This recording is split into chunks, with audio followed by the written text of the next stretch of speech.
Bienvenidos al podcast del día 7 de septiembre. Hoy son las efemérides de un nombramiento. También estos datos, como los que vamos a ver ahora, hay que tomarlos un poco con pinzas porque sí que hay bastante leyenda negra sobre lo que fue España, pero la efeméride de hoy es la siguiente.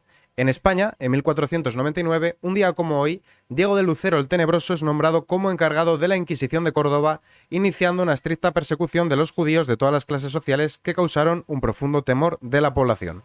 ¿Y por qué traigo esto? Porque cuando parecía que ya habíamos superado todas estas cosas, las cazas de brujas, la Inquisición, hemos creado una Inquisición nueva, la Inquisición del feminismo, que se ha cargado a Bilda, que van ahora por Carvajal, por haber dicho que cree en la presunción de inocencia. Volvemos a vivir una época de auténtica cacería de brujas, donde si no te significas del lado del gobierno, eres un negacionista, eres un ultraderechista, eres un machista y todas estas cosas que ya os sabéis. Las noticias de hoy son bastante interesantes. Hay voces críticas en el entorno del PSOE, concretamente en los varones del PSOE, la vieja guardia, con el tema de los pactos con Junts, con el tema de la amnistía, y vamos a ver 4 noticias, las pasaremos rápidas porque se reinciden un poco en lo mismo, y luego ya empezaremos a ver las otras. También vamos a hablar en política internacional sobre Bruselas, cómo los países van perdiendo soberanía. Hablaremos de economía con la compra de buena parte de las acciones de Telefónica por parte de Arabia Saudita, concretamente son ya el mayor accionista con en torno al 10% de las acciones. Vamos a hablar también del PNV, que al ver que Sánchez concede a los independentistas catalanes todo lo que piden, han dicho, ¿y lo mío qué? ¿Lo mío para cuándo? Nosotros también queremos. Y hablaremos también de más cositas. Quedaos que lo que vamos a ver os interesa. Felipe González, Nicolás Redondo o Ramón Jáuregui, el PSOE histórico se revuelve contra una amnistía a Puigdemont. Veremos también lo que ha dicho Guerra, que ha tenido palabras muy duras. El expresidente del gobierno, Felipe González, el exdirigente socialista Nicolás Redondo o los exministros Ramón Jáuregui y Jordi Sevilla, tras semanas de calma en el partido, dirigentes históricos del PSOE comienzan a alzar la voz contra la posibilidad de que se le conceda a Carles Puigdemont una ley de amnistía para que apoye a la investidura de Pedro Sánchez como presidente del gobierno. Aquí voy a hacer un inciso porque no sé muy bien por qué los medios de comunicación, porque es una baza que podrían sacar, no se han acordado de una noticia de hace un par de años. En el Congreso número 40 del PSOE, que tuvo lugar en Valencia, Sánchez cambió los estatutos del Partido Socialista Obrero Español. Antes, los varones, los pesos pesados del partido, era gente que tenía cierta trayectoria y que tenía cargos importantes. Y de esta forma se aseguraban que no pudiese haber un líder que empezara a nombrar amigotes para hacerse con el control. Vale, Sánchez, que esto demuestra que no es una persona de fiar, no respetó los propios estatutos del PSOE y lo que hizo fue promover a gente que era concejal de Villacochinos de Arriba, un suponer, para arriba. A todos sus amigotes los empezó a promocionar. Y luego puso a Adriana Lastra también a que llevara la ejecutiva de lo que es interna del PSOE, y de esta forma lo que hizo fue dejar todo atado y bien atado. Hizo y deshizo con el partido. Claro, una persona que hace esto, que no respeta sus propios estatutos, difícilmente va a respetar el orden constitucional, las leyes orgánicas, la separación de poderes, porque es que no mostró respeto ni por su propia formación. ¿Con esto qué quiero decir?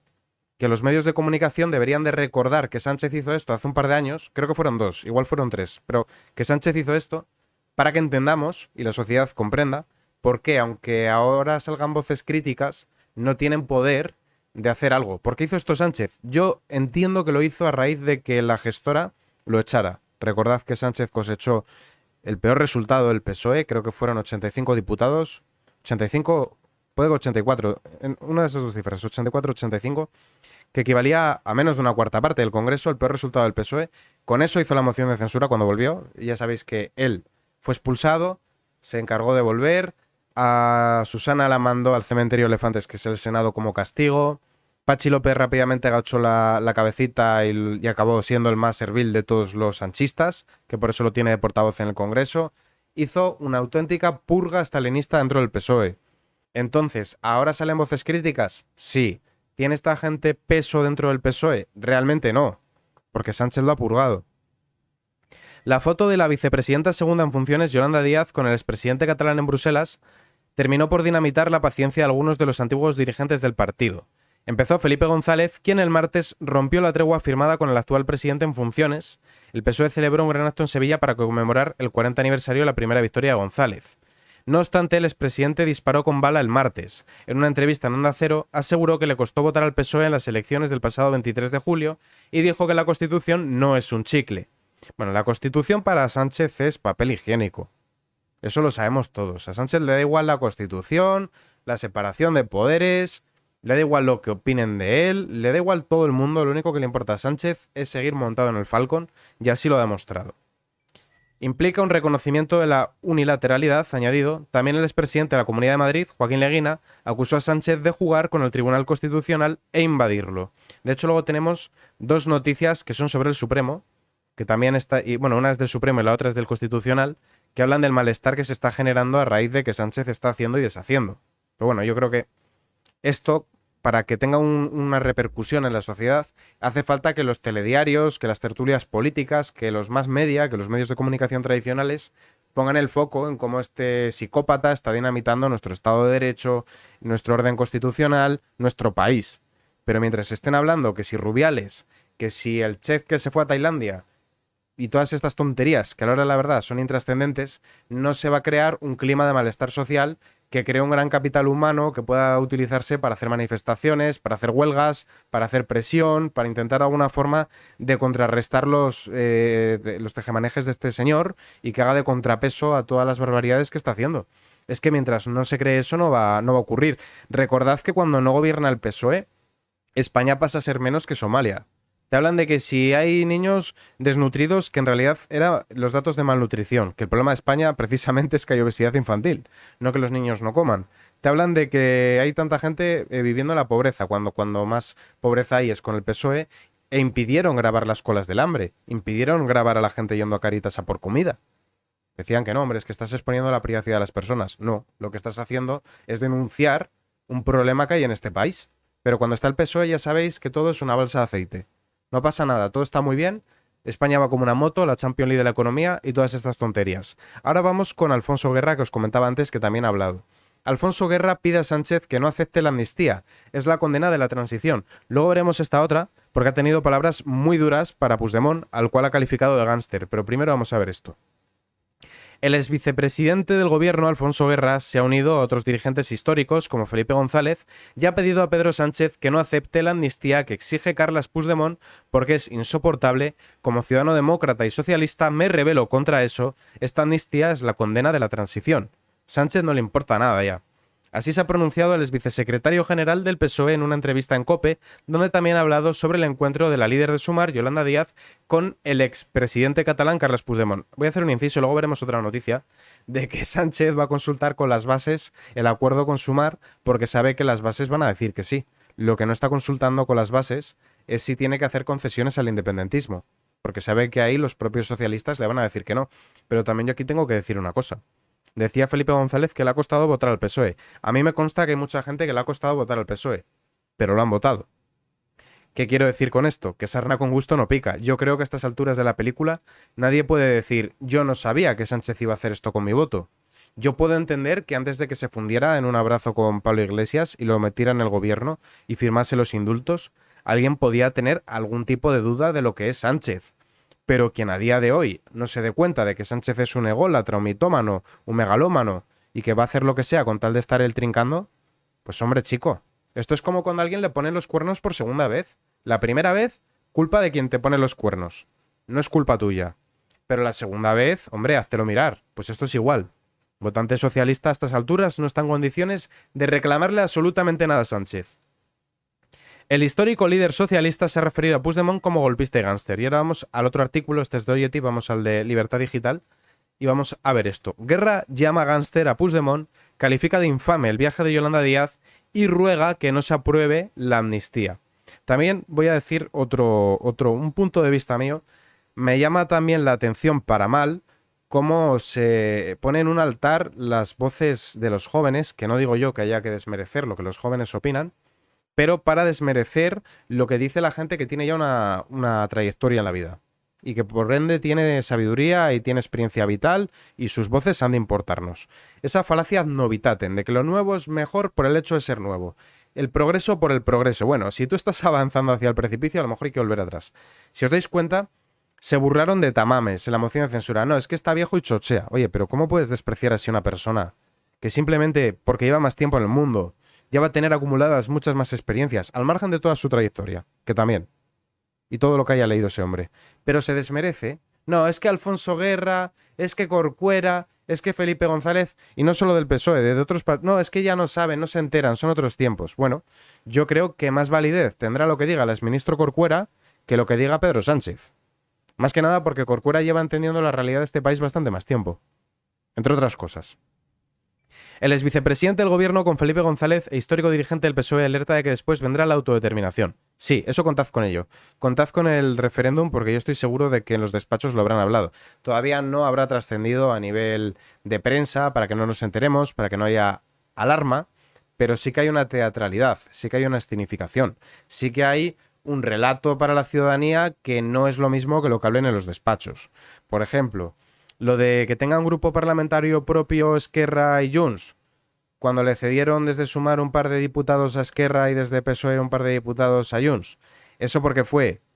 Para que tengan peso, para representar mejor a toda España, para equilibrar alguna discriminación territorial. No, eso es lo que te venden. La realidad es que es para cobrar las subvenciones. Porque si tú no tienes grupo parlamentario propio, tú no cobras las subvenciones. Pero ¿cómo le van a decir eso a la ciudadanía? Suena muy mal. Pues te lo camuflan y te lo disfrazan. Y por cierto, aquí voy a decir otra cosa. Sí que me parece bien que históricos del PSOE alcen la voz contra Sánchez, pero, cuidado, no caigamos en creer que hay un PSOE bueno y que el PSOE de ahora es el malo, porque también con Felipe González robaron todo lo que les dio la gana. Bueno, no solo es que lo que robaron. Voy a extenderme un poquito aquí porque me interesa, porque a veces somos un poco cortos de memoria. Robaron una barbaridad, tramas de corrupción terribles, pringó solo la secretaria de Roldán, se fueron todos de rositas, pero no solo eso, es que nos metieron en una de las peores crisis económicas. Que alguien dirá, ¿se coincidió en el tiempo con la crisis del petróleo? No.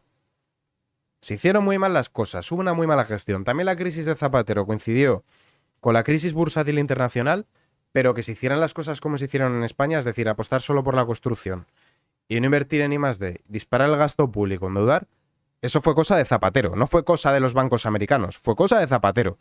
Y aquí también hay que decir, me parece importante decir, que sí, que estos por lo menos tenían cierto sentido de Estado y que no entregaban la gobernabilidad del país a los que quieren romperlo. Pero también hicieron lo que hicieron. El problema que tenemos es el refrán de otro vendrá que bueno te hará. El problema que tenemos en este país es que el PSOE es malo, pero siempre viene uno peor. Vino Zapatero e hizo bueno a Guerra y a González y a Corcuera y a todos estos, sí. Pero es que ahora viene Sánchez, que es peor. Y ya miedo me da quién va a venir después de Sánchez. Porque visto el percal, visto cómo se van sucediendo las cosas, el que venga a saber qué nos hace. Bien, continuamos, que me lío aquí a hablar. Pese a la actitud desdeñosa y despreciativa que el sanchismo muestra hacia ellos, continúa el goteo incesante de declaraciones de destacados miembros del Partido Socialista, alarmados por la determinación del presidente en funciones, Pedro Sánchez, en retorcer la Constitución y el Estado de Derecho para conseguir los 7 votos de Junts necesarios para repetir en Moncloa. Yo me pregunto cómo puede haber gente que todavía vota al PSOE a día de hoy, pero no ven que está vendiendo España a trozos con tal de mantenerse en el Falcón, que se la pela todo con tal de mantenerse él ahí, de agarrarse como una lapa, de fijarse ahí con los tite a la Moncloa. No se dan cuenta de lo que está haciendo.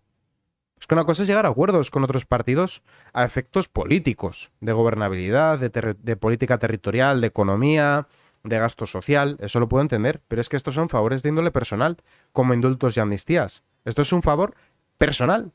Sí, te has saltado la ley, no te preocupes que con tal de seguir yo aquí mandando yo te perdono. La gente no se da cuenta de esto.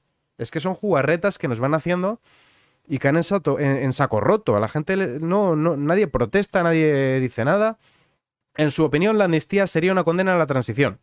La técnica del salchichón, la actual dirección del Partido Socialista está llevando a cabo lo que Alfonso Guerra denomina la técnica del salchichón, que consiste en ir quitándole atribuciones al sistema democrático poco a poco. O tal vez había que decir el chorizo, pensando en quién lo hace, y al final, ¿qué le queda a usted? La guitita se la han comido entera. Sí, la va partiendo por rodajas el país y lo va entregando, lo que os decía yo antes, del país a cachos. Y ya con la última noticia de este bloque, y luego ya entramos con otras políticas, de Sánchez a Guerra, todos los socialistas que han dicho que la amnistía es inconstitucional. La mayoría de los dirigentes del viejo PSOE, con Felipe González y Alfonso Guerra a la cabeza, están en contra de la amnistía que exige Carles Puigdemont para investir a Pedro Sánchez. ¿O qué diario recoge a continuación todos los dirigentes? Pedro Sánchez, el propio Sánchez. No, pero aquí hay que hacer un inciso. Sánchez no miente, Sánchez cambia de opinión. Pedro Sánchez nunca nos dijo una mentira. Lo que hizo fue cambiar de opinión porque es un hombre sabio y sabe, pues, rectificar cuando se equivoca. ¿Quién va a dudar de la sabiduría de su reverendísima hermosidad Pedro Sánchez el Magnánimo? Primero en su nombre. Unos días antes de las elecciones generales, Sánchez afirmó que no iba a haber amnistía. ¿Qué pedía el independentismo? ¿La amnistía es un indulto condicionado? Entiendo que estamos en campaña y tienen que decir estas cosas, pero el independentismo pedía la amnistía, pedía un referéndum y no ha habido amnistía y no ha habido referéndum. A ver, la amnistía es perdonar a todos. Él ya ha hecho una especie de amnistía porque él ha indultado a los que estaban en prisión. No ha habido amnistía en tanto en cuanto Puigdemont, entre otros, no se hallaba en prisión porque era un prófugo de la justicia. Pero Oriol Junqueras, por ejemplo, a los Jordis los ha indultado. Con lo cual, vale, no ha habido amnistía porque no podías hacer amnistía porque no estaban en prisión. Que si hubiesen estado en prisión los hubieses indultado y eso hubiese equivalido a una amnistía. El dirigente socialista también rechazó que fuese a conceder esta medida de gracia tras reunirse con Pere Aragonés. Carmen Calvo, la entonces vicepresidenta segunda del gobierno Carmen Calvo, también defendía que la amnistía a los separatistas condenados era inconstitucional. Felipe González, que ya lo hemos visto, Juan Carlos Campo, el que fuera ministro de Justicia hasta 2021 y actual magistrado del Tribunal Constitucional, no cabe en la Constitución. Bueno, lo que quepa o no les da igual. Con saliva, con paciencia y con saliva, ya sabéis el refrán. Y Z, otro que tal, va a haber sí diálogo y política. Bueno, diálogo y política es conceder todo lo que piden. Fernando Grande Marlaska, Ramón Jáuregui, que lo hemos visto antes, Alfonso Guerra, que también lo hemos visto, y Salvador Illa, entre otros. Continuamos, podríamos leerlo todo, pero sería extendernos demasiado y hay que ver otras cosas. Vamos a hablar ahora del Tribunal Supremo y del Tribunal Constitucional. El presidente del Supremo exige a los partidos dejar atrás emociones y tribalismos. El estado de la justicia es desolador. Con esa advertencia ha iniciado el año judicial el presidente interino del Tribunal Supremo, Francisco Marín Castán, que ha solicitado dejar atrás emociones y tribalismos. El colapso de la justicia se ha agravado en el último año. Hace 365 días, el predecesor de Marín Castán en el cargo, Carlos Lesmes, amenazó en este mismo escenario con dimitir si Pedro Sánchez y Núñez Feijóo no alcanzaban un acuerdo. Aquí voy a hacer un inciso. Me enteré recientemente de que los procesos por Biogen se están dilatando ya en torno a entre 1 y 3 años. Esto es una barbaridad. ¿Por qué pasa esto? ¿Por qué se ha saturado? No hay que ser muy listo. Cuando todo es violencia machista, nada lo es, pero claro, cuando todo es violencia machista, las denuncias reales quedan sepultadas por denuncias que se ponen para chantajear, por venganzas, para conseguir ventajas en un proceso de divorcio, para acceder a las cuantiosas ayudas que se dan para las mujeres maltratadas. ¿Qué se consigue con esto? Pues de alguna forma que las mujeres que sí que sufren violencia machista queden desprotegidas. Otro día traeré esa noticia porque me parece interesante. Lo que pasa es que hoy hay varias y no daría tiempo. Bajas en el Supremo. El presidente del Supremo ha reconocido que la situación es crítica. El Tribunal Supremo cuenta con 23 vacantes. La situación del Consejo General del Poder Judicial no es mucho mejor. Y ahora pasamos al Tribunal Constitucional. El Tribunal Constitucional está siendo prostituido por los políticos de una forma que es atroz. Y también aquí yo voy a decir que en cierta medida entiendo que a la sociedad española le da igual porque a veces de cara a la galería se muestra indignación, pero si esa presunta indignación no se materializa en manifestaciones y huelgas, pues igual es que tampoco nos importa tanto. Y esto es grave, porque cuando el pico de Rubiales importa más que estas cositas, ¿qué es lo que pasa aquí? Que España se constituye con la Constitución del 78, que entró en vigor el 29 de diciembre del 78, como una democracia liberal, y todas las democracias liberales funcionan bajo la lógica de que se respeta la propiedad. Tengo mis dudas, y sobre todo con la Ley de Seguridad Nacional, la separación de poderes, que es a lo que voy a volver después, la igualdad ante la ley, que no se respeta, la vida, que tampoco, y la libertad, que menos. La separación de poderes es muy importante porque supone un contrapeso. Supone que no pueda venir un tirano, llámese Sánchez, llámese como lo queréis llamar, que haga y deshaga a su antojo. Crea contrapesos, crea resortes en el Estado para que si alguien la lía parda se le lleve ante el Constitucional y se le diga: usted no puede hacer esto. Lo que usted pretende no se puede hacer. El problema que tenemos es que el Consejo General del Poder Judicial es nombrado por el Legislativo y el Ejecutivo. A su vez, el Ejecutivo es nombrado por el Legislativo, el Congreso de los Diputados, y a la vez el Tribunal Constitucional es elegido por el Tribunal Constitucional, que hemos visto que se elige entre el Legislativo y el Ejecutivo, que lo elige el Legislativo, más el Legislativo, más el Ejecutivo, que lo elige el Legislativo. Como podéis comprobar, en España no hay separación de poderes. ¿Y esto qué quiere decir? Que si ahora consiguen de manera mágica o por ceder a todos los chantajes constituir una mayoría entre el bloque independentista, el PSOE y la extrema izquierda de Sumar, van a poder hacer lo que les dé la gana, por encima de la Carta Magna, que es la Constitución, por encima de las leyes orgánicas, por encima de todo. Esto es grave. Bueno, grave no, es muy grave de hecho. Y a la gente le da igual. A la gente lo que le importa es el beso de Rubiales. A la gente lo que le importa es que un señor se fue a Tailandia y allí pues cometió una barbaridad. Las maniobras del gobierno para intentar controlar el Tribunal Constitucional era algo que los magistrados de la Corte de Garantías designados por el PP, el conocido como sector conservador, daban por hecho. Pero la realidad ha superado los pronósticos, la sensación de malestar ha aumentado tras el reciente nombramiento de un ex alto cargo del gobierno de Pedro Sánchez como letrado adscrito a la magistrada Laura Díez, que Laura Díez también es nombrada por Sánchez, por si no sabéis quién es. Es una persona del entorno del PSOE. Y concretamente este nuevo nombramiento, no me acuerdo ahora del nombre, sí que le miré un poco el perfil para comentarlo con vosotros, y es una persona que siempre ha estado a la sombra del PSOE. Un tipo que no ha destacado nunca por ser muy listo y que ha ido promocionando, pues porque claro, como dice el dicho, a quien buen árbol se arrima. Su papel ha sido clave en la admisión del recurso presentado por el PSOE para intentar conseguir el recuento de 30.000 votos nulos del 23J, que no los hay, y es que además esto me hace gracia porque es que los propios apoderados del PSOE dieron por válido el conteo, el 23J. Aquí lo que ha pasado es que al PSOE le interesa arrebatarle al Partido Popular un escaño para de esta forma tener más facilidad para poder conseguir esa mayoría, porque ya solo le tienen que ceder 3. Bueno, ya sabéis cómo va esto. No, perdón, le tienen que ceder 6, porque le faltan 7. Es así como va la cosa. Pero al mismo tiempo le metes presión al Partido Popular, porque con ese que le quitas, invalidas el que le va a dar Coalición Canaria para apoyar la investidura. Para que os vayáis dando cuenta de cómo va la vaina. Que esto es están haciendo aquí un Tetris que, madre mía, lo lógico sería repetir elecciones porque esto es ingobernabilidad. Bien. Se lo dieron por válido los propios apoderados del PSOE cuando se hizo el recuento del 23J. Pero, como necesitaban buscar debajo de las alfombras a ver dónde podían sacar uno, y si puede ser quitándoselo al PP, porque quitárselo a Sumar no les interesa mejor que mejor, han puesto el foco en la Comunidad de Madrid. Problema, que es que esto es absurdo porque es que ya se ha hecho. Y si queremos hacerlo de esta manera, que cuenten a mano los votos de toda España. Recuento a mano todos, otra vez. Y lo vemos, porque igual, sí, baila uno en Madrid, pero es que igual baila otro en Galicia, otro en Andalucía, pero baila para el lado que ellos no quieren. Aunque ya digo, insisto, es que lo lógico sería, con este clima de depender tanto de partidos minoritarios, lo suyo sería repetir las elecciones, pero no lo harán porque Sánchez va a agotar cualquier vía con tal de seguir en el poder. A ninguno de los cuatro nos sorprenden las maniobras de Moncloa, pero la realidad es que están desatados. El vuelco progresista en la Corte de Garantías se produjo en diciembre. El nombramiento como magistrados de la ex alto cargo del gobierno, Laura Díaz, que yo os decía antes, que es que esta también era del entorno del PSOE, que además yo hay cosas que no las puedo llegar a entender. ¿Qué sentido tiene, por ejemplo, que Dolores Delgado fuese ministra de Justicia del gobierno del PSOE anterior y luego pasa a ser, de repente, fiscal general del Estado? O que gente que ha sido política que se ha dedicado a la política dentro del PSOE pase a ser luego parte de un tribunal. ¿A quién van a servir? ¿Al pueblo o al partido que ha facilitado su nombramiento? Es que es de cajón.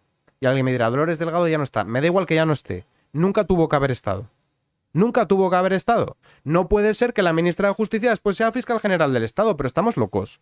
¿A quién van a servir? ¿Con transparencia e integridad a los poderes públicos que representan al pueblo del que emana el poder? ¿O al partido que los ha puesto ahí? Por favor, hombre, que es que no somos tontos y no nos chupamos el dedo. Deberían de ser cargos que son nombrados por los propios fiscales y por los propios jueces y que vayan promocionando, no por políticos. El reciente nombramiento como letrado adscrito de quien fue la mano derecha de la magistrada Laura Díez durante su etapa del gobierno, Fernando de la Peña Pita, habría permitido ampliar el ejército de dignificados perfiles progresistas vinculados al ejecutivo de Sánchez. el escaño perdido por el PSOE, esto os lo he explicado antes, con lo cual no lo vamos a leer. Continuamos y ahora vamos a volver a lo que decía antes Guerra. Guerra hizo un símil que me ha gustado, lo del salchichón, que tú vas cortando rodajas, vas cortando rodajas para entregarlas y al final no te queda sino la cuerda. Vale, yo voy a seguir con estas metáforas, con embutidos. Si a un hijo tú le das jamón serrano y al otro le das el tocino del jamón, ¿qué va a pasar? Que el otro hijo te va a decir, que yo también quiero comer jamón, que a mí no me estés dando la grasa, que yo no quiero comerme solo lo blanco. A mí dame 5 jotas también, que me gusta mucho. ¿Qué ha pasado? Bueno, los del PNV tontos no son.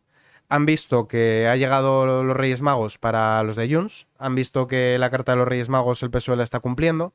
Que hemos adelantado las Navidades. Y ha dicho, yo también quiero. ¿Vale? Tenemos el chorizo, que es Sánchez. Tenemos el jamón, que es España. Y el chorizo va a repartir el jamón entre sus amigotes. ¿Qué nos va a quedar a los demás? Pues las raspas. Y como desde el PNV ven que la lista de los Reyes Magos se le cumple a Junts, pues ala, a pedir, a pedir. ¿Qué hay para todos? Hay para todos menos para los que vivimos en Canarias, en las Castillas, en Andalucía, en Asturias. Las comunidades que no son díscolas, las comunidades que tienen sentido de Estado. Con esto no voy a responsabilizar, Dios me libre, a los catalanes y a los vascos, que yo sé que la mayoría no están de acuerdo con esto.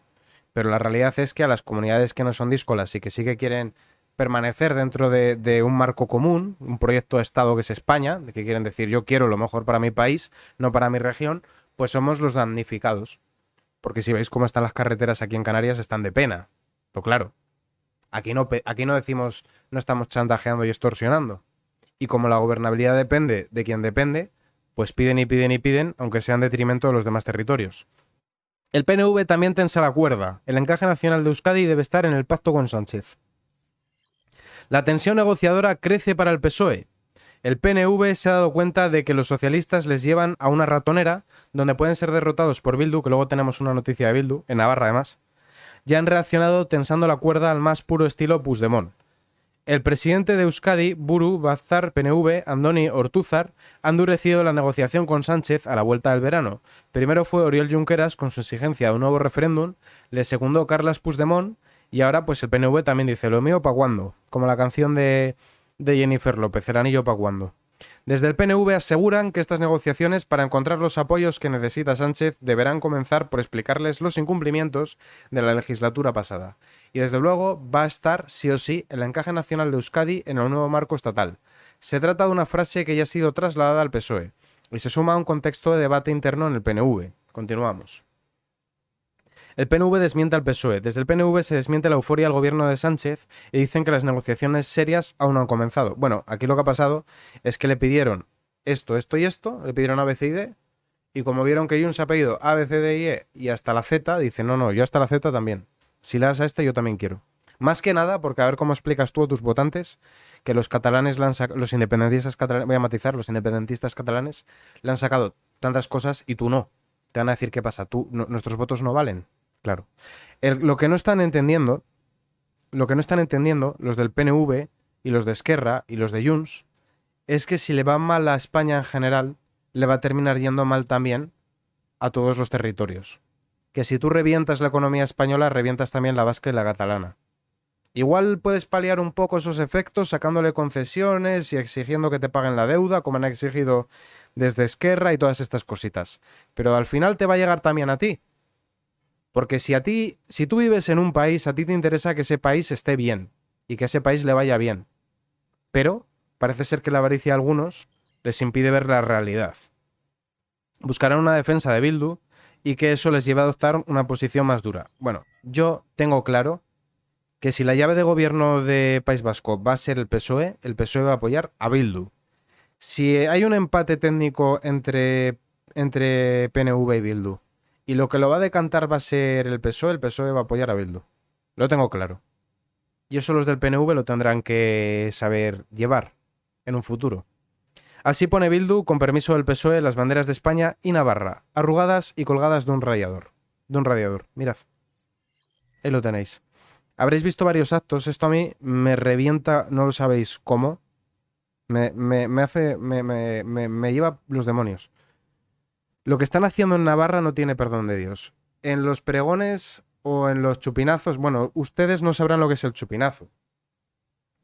En Navarra, País Vasco y La Rioja, no sé si también, probablemente también en algunas zonas limítrofes de Burgos, tal vez Cantabria, se hace el chupinazo, que es la inauguración de las fiestas, se da un pregón, se sale con los trajes regionales y se suele pues rendir tributo al patrón del municipio o de la región.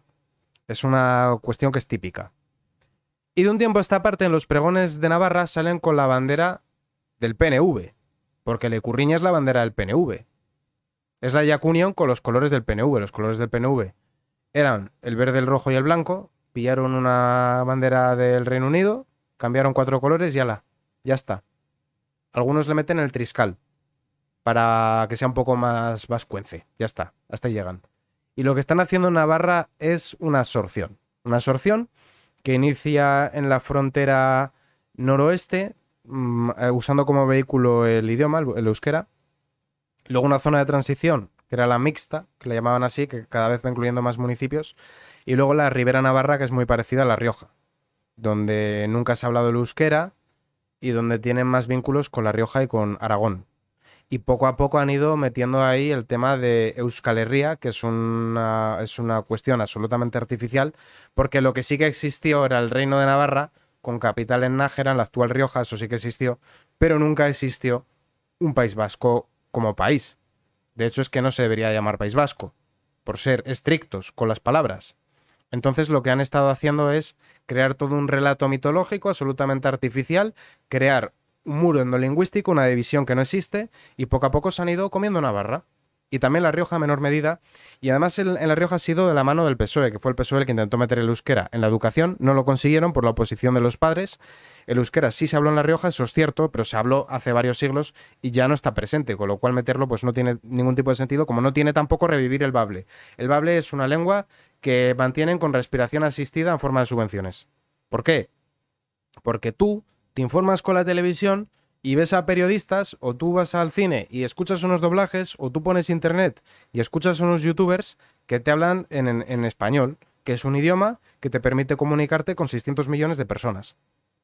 Y tiene sentido que si tú te quieres informar, pues de cómo instalar un radiador, cómo instalar el aire acondicionado, cómo instalar en el ordenador no sé qué programa, cómo hacer un bordado de punto de cruz de no sé qué manera, tú hagas una búsqueda y la hagas en español, porque vas a encontrar más tutoriales, más información, o que tú contrates a Netflix o HBO y que lo tengan doblado al español porque sale a cuento, porque es rentable, porque te abre a un público mayor y no a un idioma que es artificial o que lo habla poca gente. El batúa es un idioma que es absolutamente artificial, ¿vale? Y que además ha erradicado la diversidad lingüística del euskera, que contaba con numerosos dialectos. Entonces lo que están haciendo aquí es emplear como instrumento un idioma para sacar un rédito.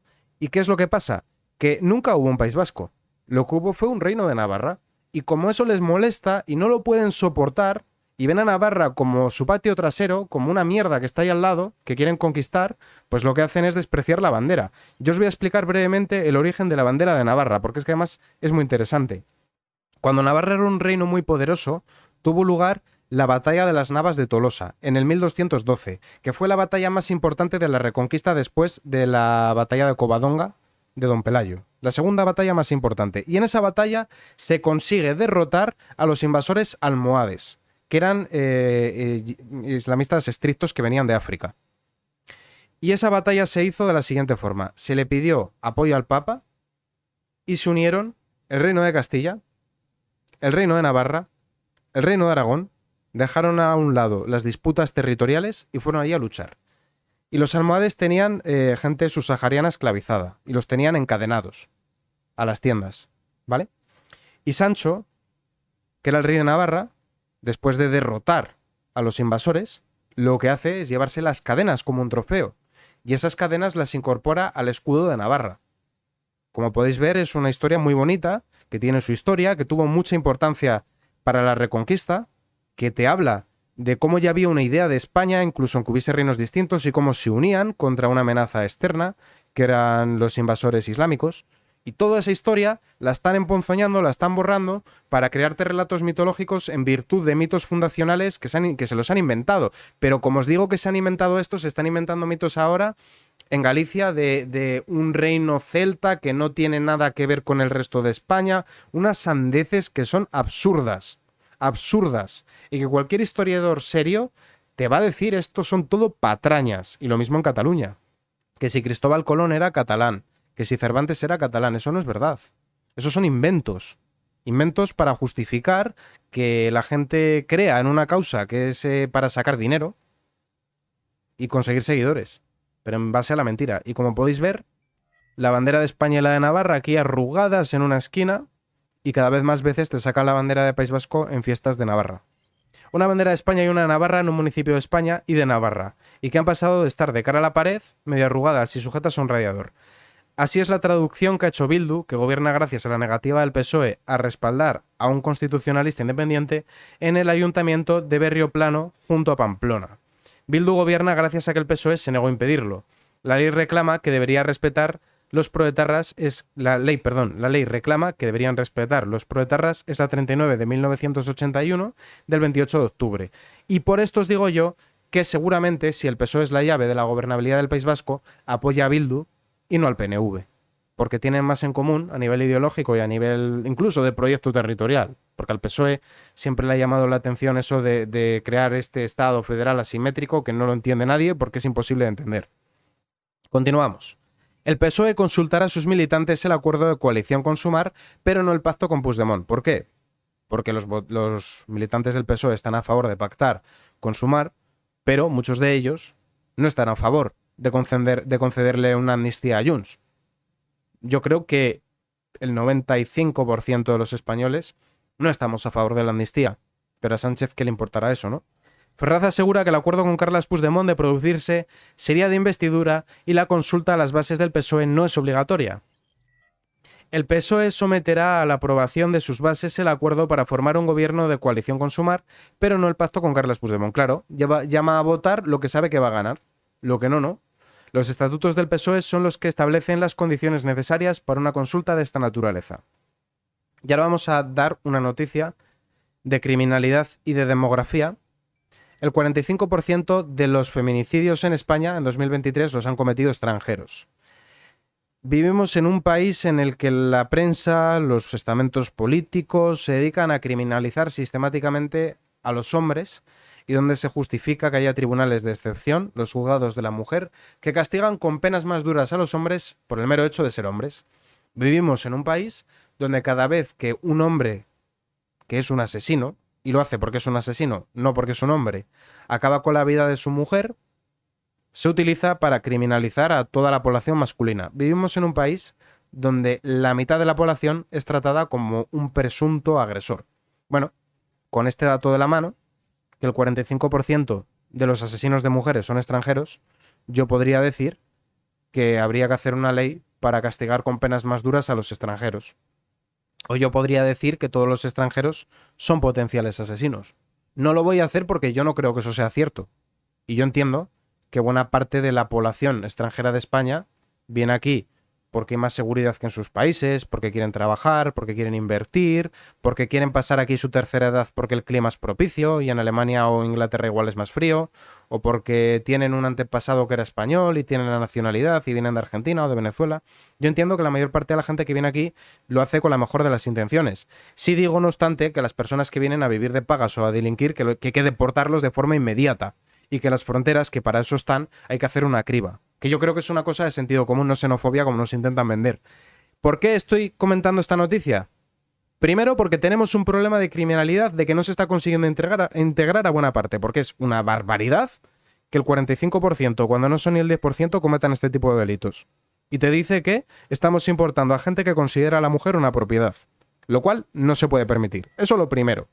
Y lo segundo, para demostrar la hipocresía de los que legitiman y justifican criminalizar a todos los varones de este país.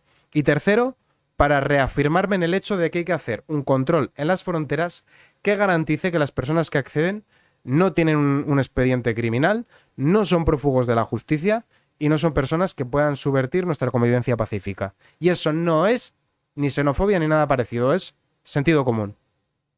Y hace 20 años yo creo que todos estábamos de acuerdo en lo que acabo de decir.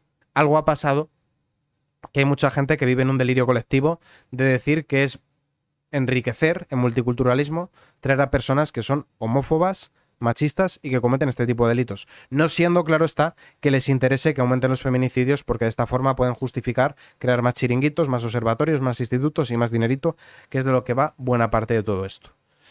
Y ahora voy a enseñaros una noticia de política internacional que guarda relación con la anterior. El 72% de los franceses cree que los inmigrantes representan un riesgo para la seguridad del país.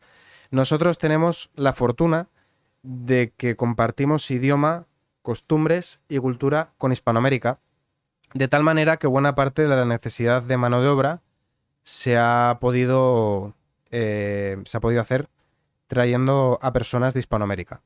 El problema que ha tenido Francia es que con quien compartía un pasado histórico era con países del Sahel y del Magreb. Países del Sahel y del Magreb con una religión muy diferente, con unas costumbres muy distintas y que no creen que la mujer es igual de válida que el hombre. O que piensan que los homosexuales tienen algún tipo de problema y que hay que corregir, entre comillas, porque no hay nada que corregir, con golpes, pues, que se casen con de quien se enamoran, que es la realidad. ¿Qué pasa? Que cada vez que hay una intervención policial, recientemente tuvimos una con un delincuente multireincidente abatido por la policía, preparan pitotes. Si un sirio se lía ahí contra los carritos de los bebés, no habrá protestas violentas.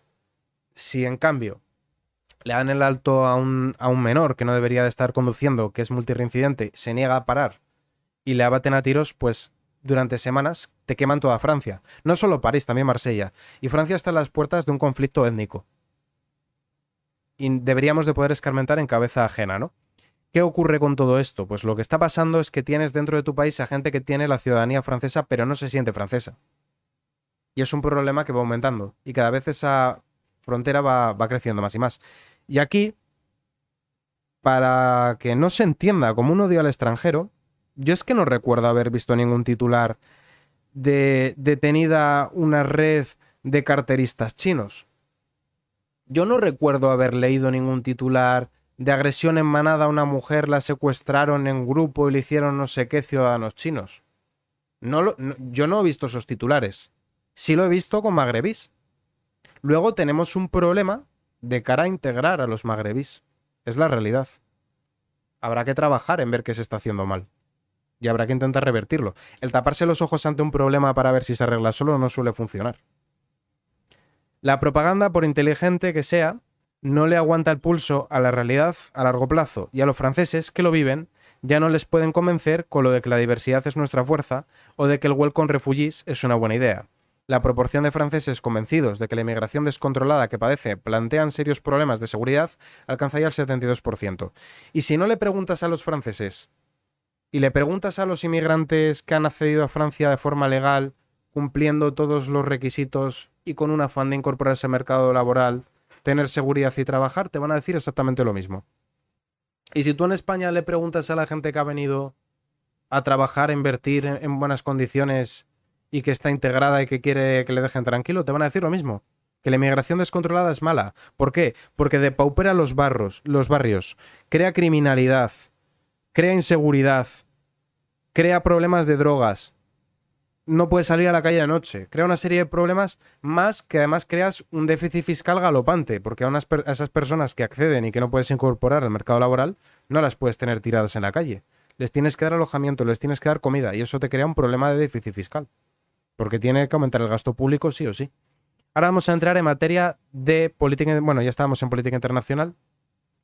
Bruselas avanza hacia la reforma de los tratados en detrimento de la soberanía a los Estados miembros. Esto es grave por una razón fundamental. ¿Qué ocurre si en una región deciden, como puede ser el caso de Polonia o de Hungría, que no quieren acoger a refugiados porque quieren priorizar el gasto público en su población, que no quieren imponer una agenda climática porque eso va a encarecer la factura de la luz o va a expulsar empresas, que no quieren aumentar los impuestos para políticas redistributivas porque quieren apostar por el trabajo y el esfuerzo, que tienen capacidad de decir esta directriz no la quiero aplicar. La multa es de tanto, te la pago, pero yo no aplico esta directriz. ¿Qué ocurre si por el contrario le damos a un ente supranacional como es la Unión Europea potestad de imponerse por encima de los Estados miembros y crear eso. Pues que desde Bruselas van a llevar a cabo nuestra política exterior, nuestra política interior, nuestra política económica, todo. Y no vamos a poder abordar problemas que son locales. Los problemas que tenemos en España no son los mismos que tienen en Alemania. Los problemas que tenemos en España no son los mismos que tienen en Suecia. Pero sin embargo, cada vez perdemos más y más soberanía. Economía. Vamos a intentar ampliar la información que habíamos traído ayer, en el podcast de ayer, sobre la compra por parte de Arabia de Telefónica, con 3 noticias bastante interesantes. La primera y fundamental, que es con la que quiero que os quedéis. Se sabía de antemano que esto iba a pasar y se facilitó. Es importante que Telefónica esté en manos de inversores españoles y muy especialmente que no haya un principal accionista que pueda entrometerse en asuntos que afectan a la seguridad nacional, porque Telefónica es una empresa que trabaja con defensa. Sí, claro que es importante. ¿Y qué pensaríais si os digo que el gobierno aprobó un decreto en julio que da vía libre y sin vetos a la entrada saudí en Telefónica?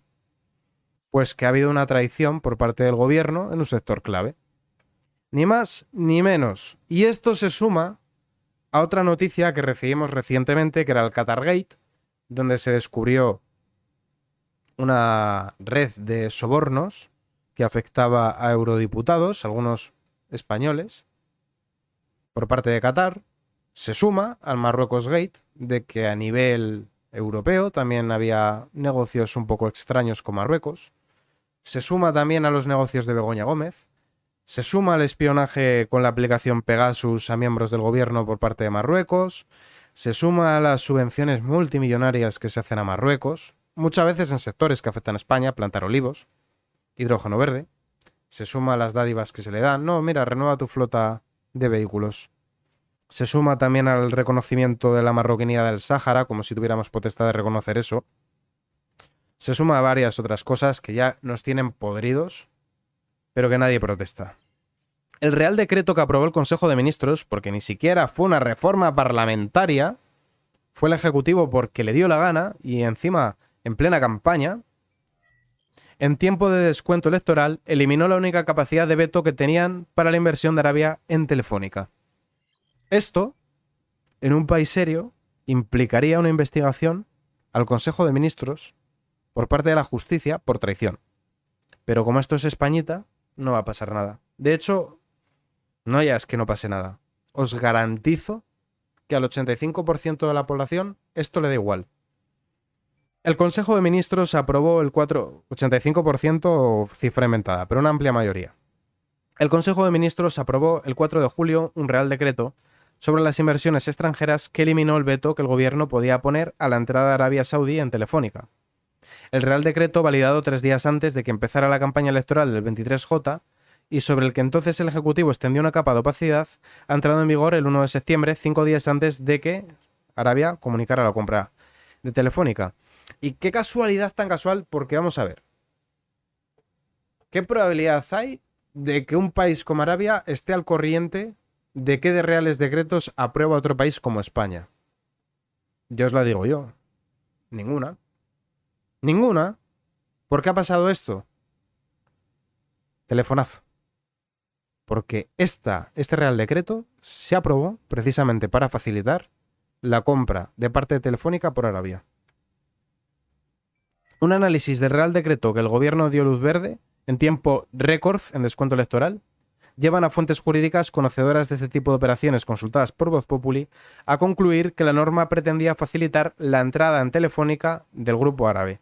Si no es así, consideran que el gobierno cometió un error con este texto. No han cometido un error. Esto no es un error. Porque ¿por qué vas a aprobar ese Real Decreto si no? Para empezar, ¿por qué se ha hecho a través de Real Decreto y no en el Congreso de los Diputados, donde es fiscalizado por otros partidos políticos y por la prensa? ¿Por qué se ha hecho por Real Decreto? Y además, ¿en virtud de qué se aprueba este Real Decreto? ¿En qué favorece esto al interés general? ¿En qué favorece esto a Telefónica? ¿En qué favorece esto a los españoles? En nada. En nada. Entonces se hizo por lo que se hizo. Desde el Ejecutivo han dejado entrever que se enteraron de la existencia de la operación el martes en el último minuto, y la vicepresidenta primera, Nadia Calviño, ha declarado en Bruselas este miércoles que se le comunicó el martes. Esto es mentira, porque si no, no había necesidad de aprobar el Real Decreto. Y continuamos. Arabia Saudí presiona al gobierno con el contrato de Navantia para que apruebe la operación telefónica. Ahí lo teníais, la contrapartida. La gran pregunta tras la compra del 9,99 de Telefónica por Saudi Telecom es si el gobierno va a autorizar la operación, ya que puede vetarla en virtud del escudo antiopas, pero Arabia Saudí cuenta con un arma de gran potencia para presionar a Sánchez, el megacontrato de buques de guerra que ha acordado con Navantia, pero que está pendiente de firma. Para ustedes es muy descabellado pensar, para mí no lo es, No, esto evidentemente no tengo pruebas, nadie las va a tener porque nadie ha estado en esos despachos, pero es muy descabellado pensar una reunión en un despacho puerta cerrada. Por aquí va un maletín de dinero, tú me apruebas este Real Decreto, yo compro esto que me interesa y tú te llevas este acuerdo de Navantia. Yo creo, y más en virtud de cómo funciona España, además, esto es algo que se ha dado a otros niveles. Cierta promotora inmobiliaria se reúne con el concejal de urbanismo de un municipio, no sabemos de qué se ha hablado muy bien, sí sabemos que esta obra pública la ha hecho esta empresa, aunque no ha salido a concurso, o aunque en el concurso había otras más interesantes, o este terreno se recalifica.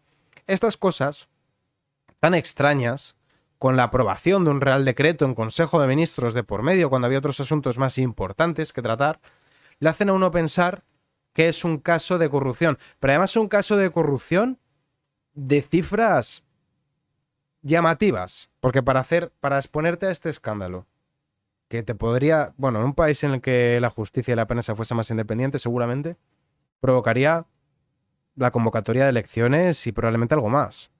Pero para exponerte a algo tan serio, tan importante, tiene que haber sido algo jugoso. No afirmo porque no he estado en ese despacho, no tengo pruebas, pero así como os digo que no tengo pruebas, también os digo que no tengo dudas. Tras la exitosa colaboración, Arabia acordó en noviembre la contratación de otros 5 buques de guerra más. Pues ahí lo tenéis. El pedido ascendió a unos 1.800 millones de euros. Un maletín que tenga el 10% ya serían 18 millones. Los saudíes ponen en el punto de mira a Telefónica Tech crítica para el nuevo accionista. Telefónica Tech aglutina los negocios de ciberseguridad, Internet de las Cosas, Big Data y Cloud. Este punto es del que depende nuestra ciberseguridad. Hablamos de asuntos de defensa. Hablamos, bueno, ya sabéis la situación en la que se encuentra Ceuta Melilla, las aguas Canarias, etc. Asuntos internos. Asuntos de que no nos pirateen cuentas. Asuntos ya de empresas privadas de carácter público en las cuales el Estado es el principal accionista. Datos. Ya os podréis imaginar todo lo que se puede hacer con los datos. Por alguna razón, la gente que gobierna ha decidido aprobar un Real Decreto que ha facilitado que esa información sensible ahora esté en manos de los árabes. Una división que se encuentra en plena reestructuración y que es perfecta para complementar la oferta del grupo árabe, el mayor accionista de Telefónica gracias a la torpeza del gobierno, cuyo propietario es la familia real saudí. STC ofrece en sus zonas de influencia servicios de ciberseguridad a sus clientes. Hace 4 años, la empresa española Ayuken levantó precisamente en el país un centro de ciberseguridad. De hecho, el gobierno de Arabia Saudita obliga a cualquier empresa del país, da igual su tamaño, a tener el soporte de un centro de ciberseguridad, o también denominado Security Operations Center, que ahora va a depender, en el caso de Telefónica, más todo lo que dependa de Telefónica, parte de ello, la seguridad nacional, con empresas árabes. Y con esta noticia cerramos el bloque de política internacional y de economía y por tanto el podcast de hoy, día 7 de septiembre. Muchas gracias por verme.